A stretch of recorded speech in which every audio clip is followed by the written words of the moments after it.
Savez strukovnih sindikata doktora medicine i stomatologije Federacije Bosne i Hercegovine najavio je mogućnost organiziranja generalnog štrajka ukoliko nadležne institucije nadalje budu prolongirale početak pregovora u vezi sa kolektivnim ugovorom kojim bi se trebao regulisati status liječnika u Federaciji Bosne i Hercegovine.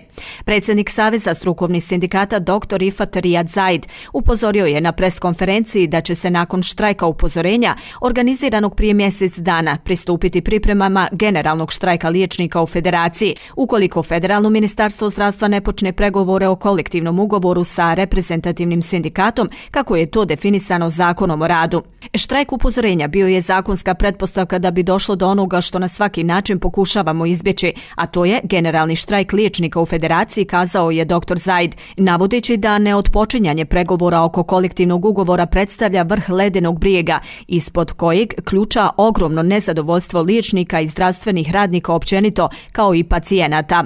Podsjetio je da je federalna vlada uputila preporuku resornom ministarstvu, te pozvao resornog ministra Vjekoslava Mandića na otpočinjanje pregovora i zamolio građane, odnosno pacijente, za razumijevanje kako bi se novo nastala situacija razriješila na dobrobit svih. Predočenim zahtjevima i ocenama pridružili su se i predsjednici kantonalnih sindikalnih organizacija kantona Sarajevo, Unsko-Sanskog i Zeničko-Dobojskog kantona, ukazujući na težak položaj i marginalizaciju liječničke djelatnosti i liječnika u Federaciji, te urušavanje javnog zdravstvenog sistema uopšte.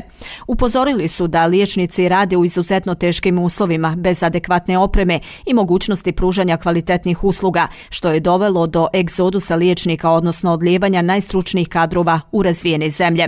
Kako je rečeno, a prema podacima Federalne liječničke komore, do kraja ove godine očekuje se više od 300 odlazaka liječnika iz Federacije BiH, što ukoliko se taj trend nastavi, dovodi u pitanje funkcionisanje cjelokupnog zdravstvenog sistema.